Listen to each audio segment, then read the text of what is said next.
पाकिस्तान के बीच तनाव चरम पर है। ऐसे में सवाल उठ रहा है कि क्या यह तनाव एक युद्ध की शक्ल ले सकता है। इस बीच रूस ने ऐसा क्या किया जिससे खतरे की आशंका और गहरा गई, आपको इस वीडियो में विस्तार से बताएंगे। पूरा वीडियो ध्यान से देखिए। रूस ने अपने नागरिकों के लिए एक असामान्य यात्रा चेतावनी जारी की है, एक एडवाइजरी जारी की है जिसने दुनिया का ध्यान अपनी ओर खींचा है। रूसी विदेश मंत्रालय ने 25 अप्रैल को अपने नागरिकों से पाकिस्तान की यात्रा से पूरी तरह से बचने की सलाह दी है, जिसे विश्लेषकों ने एक दुर्लभ और गंभीर कदम बताया है।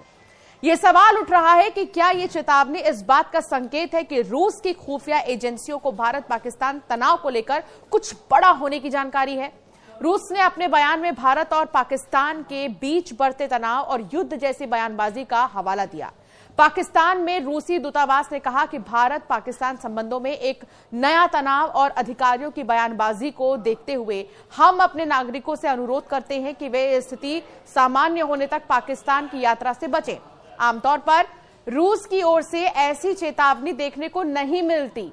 भारत के रुख को लेकर रूस की यह प्रतिक्रिया बताती है कि वो भारत की चिंताओं को समझ रहा है।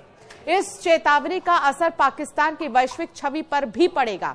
जब दुनिया के सबसे ताकतवर देशों में से एक रूस अपने नागरिकों को पाकिस्तान जाने से रोकता है, तो ये न केवल उसकी असुरक्षा को उजागर करता है, बल्कि ये संकेत भी देता है कि आने वाले दिनों में पाकिस्तान पर भारत की तरफ से की गई कार्रवाई को वैश्विक समर्थन मिल सकता है।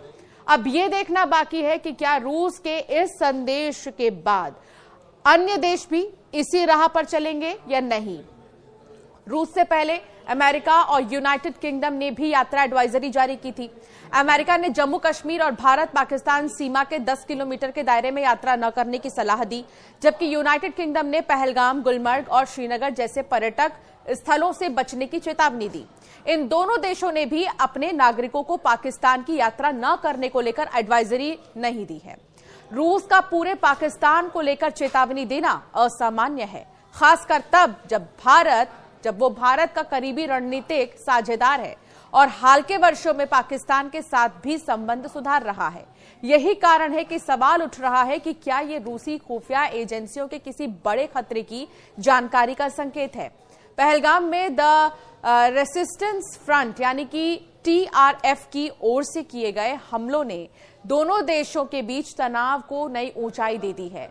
भारत ने जवाब में सिंधु जल संधि को निलंबित कर दिया, अटारी वाघा सीमा बंद कर दी, पाकिस्तानी राजनयिकों को निष्कासित किया और सभी पाकिस्तानी नागरिकों को 48 घंटे में भारत छोड़ने का आदेश दिया। पाकिस्तान ने इसके जवाब में भारत के लिए अपने हवाई क्षेत्र को बंद कर दिया और व्यापार निलंबित कर दिया। पाकिस्तान के रक्षा मंत्री ख्वाजा आसिफ ने स्काई न्यूज को एक इंटरव्यू दिया। उसमें कहा कि यह विवाद पूर्ण युद्ध में बदल सकता है। हालांकि उन्होंने बातचीत के जरिए समाधान की उम्मीद भी जताई। उन्होंने भारत पर हमले के जरिए उकसाने का आरोप लगाया। दूसरी ओर भारतीय प्रधानमंत्री नरेंद्र मोदी ने हमले के जिम्मेदार लोगों को धरती के किसी भी कोने से ढूंढकर सजा देने की कसम खाई है। आपको बता दें कि पाकिस्तान ने एक बार फिर कबूल लिया है कि वो सालों से आतंकियों को पालता पोसता रहा है। रक्षा मंत्री आसिफ ख्वाजा ने पूरी दुनिया के सामने मान लिया कि वो 3 दशक से दहशतगर्दी के धंधे में लगा हुआ है। जी हां, जुबान पर सच आखिर आ ही गया। पाकिस्तान के रक्षा मंत्री ने कबूल लिया है कि उनकी सरजमी पर आतंकी न सिर्फ फल फूल रहे हैं, बल्कि वो सालों से उनकी परवरिश कर रहे हैं। आतंक के आका पाकिस्तान दुनिया के सामने बेनकाब तो काफी पहले ही हो चुका था, मगर अब तो बेशर्मी की इंतहा यह है कि बेगुनाहों के कत्लेआम की मजम्मत करने की बजाय पाकिस्तान दहशतगर्दों के आगे सिर झुकाए बैठा है। पाकिस्तान की डिप्टी प्राइम मिनिस्टर इशाक डार को सुनेंगे तो मालूम पड़ेगा कि पड़ोसी मुल्क कैसे खुद अपनी ही कब्र खोदने में लगा हुआ है। उप प्रधानमंत्री पाकिस्तान के सुनिए, जो पाकिस्तान में हुकूमत चलाते हैं उन्हें टेररिस्ट और फ्रीडम फाइटर्स का फर्क तक नहीं मालूम, और जब सीधा साधा सवाल होता है तो फिर सांप सूंघ जाता है। वरना नवाज शरीफ की बोलती यूं ही बंद नहीं होती।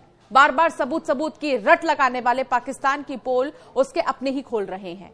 पाकिस्तानी फौज में सालों तक रहे एक पूर्व ऑफिसर ने भी साफ बता दिया कि कैसे असीम मुनीर के हाथ पहलगाम के बेगुनाहों के खून से रंगे हुए हैं।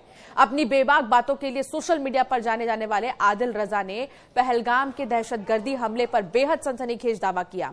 अपने खुफिया सूत्रों के हवाले को देते हुए आदिल रजा लिखते हैं कि जम्मू कश्मीर के पहलगाम